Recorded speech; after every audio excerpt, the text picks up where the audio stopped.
The PS2, when it comes to games, is the best console of all time.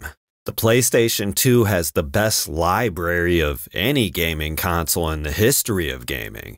We're talking thousands of titles. Out of those, you would probably find at least 50 or even 100 titles you could consider masterpieces. No other console can offer that, not even close. Every other console just has a way smaller library, and that translates to less games. Less games of your type. That's less games you'd end up liking, and less games you'd actually play on them. But comparing the PS2 to the first Xbox, as far as performance, the Xbox had better tech and by default produced better results. The same game released on both consoles as a multi-platform title would end up having better visuals and audio quality. But even though the Xbox was more advanced, it didn't have anything to go up against games like God of War 1 and 2, Metal Gear Solid 3, or Shadow of the Colossus. Games that pushed the PS2 to its limits. They used a lot of technical wizardry to pull this off and managed to make them look more impressive than the best games the Xbox had to offer. This was because Sony heavily invested in first-party titles, giving their teams the time and resources to really learn what made the PS2 tick inside and out. They took advantage of every ounce of power it had. Xbox, on the other hand, was mostly home to the best versions of multi-platform titles that were also available on PC.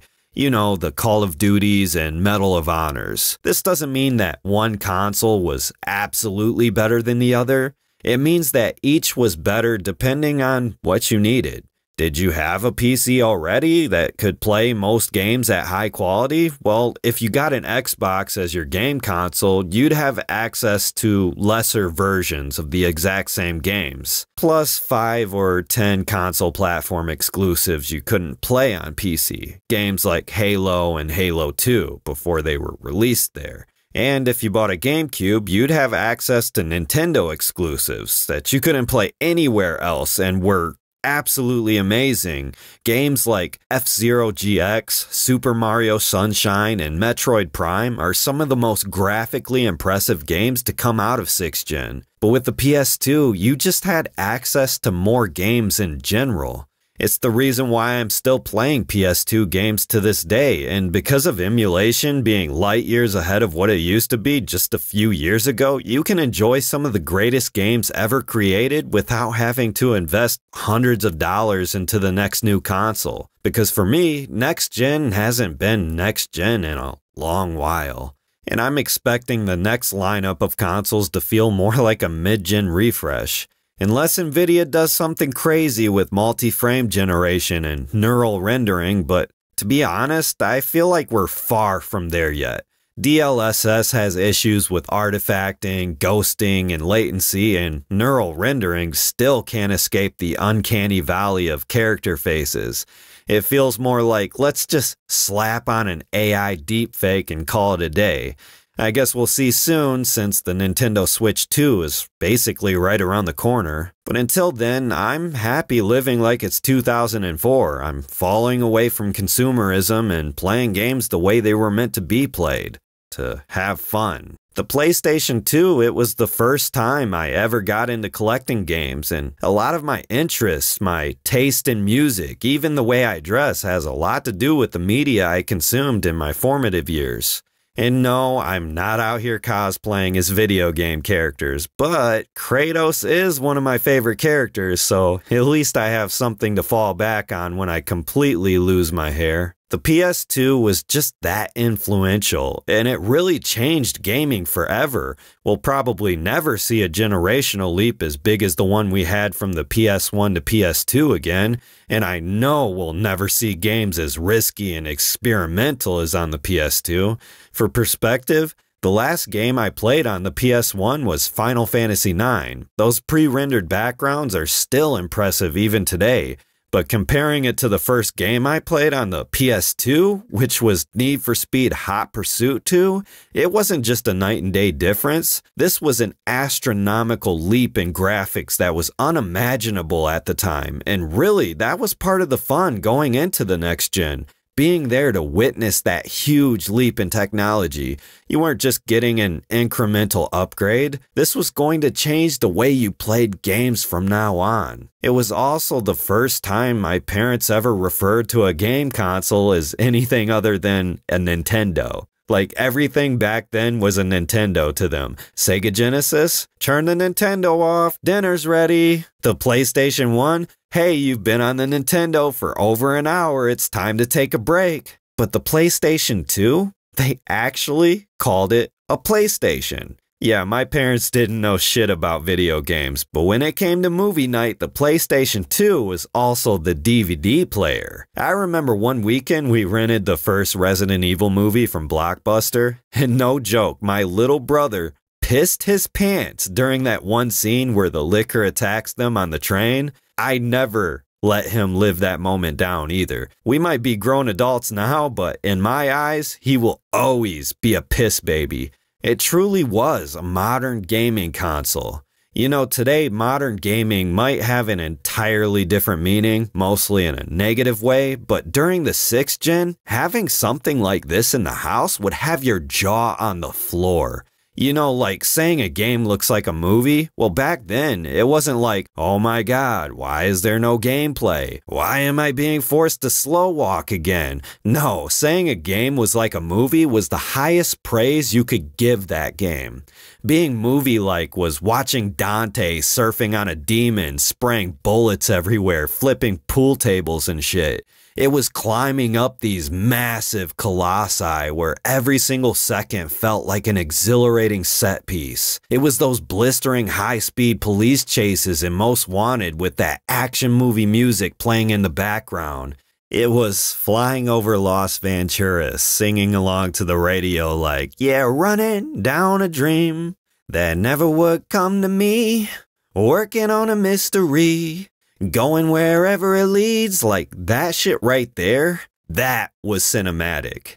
It could just be me and my nostalgia talking, but man, every time I go back and play these games, there's a certain feeling there that I don't get with AAA games today. Most of these moments were completely unscripted, yet they felt bigger than life.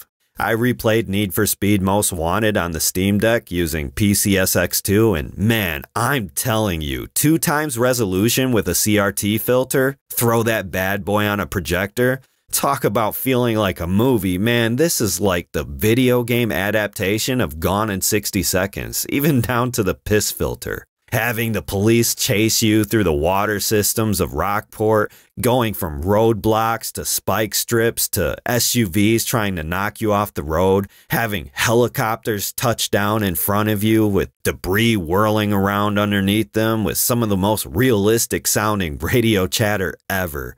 The games I owned on the PlayStation were like all of the Need for Speeds, really. Need for Speed Hot Pursuit 2, Underground 1 and 2, Most Wanted, Carbon. I also had Metal Gear Solid 3, Snake Eater, Shadow of the Colossus, God of War 1 and 2, Resident Evil 4, which I double dipped on from the GameCube version because I had to play that Ada Wong story.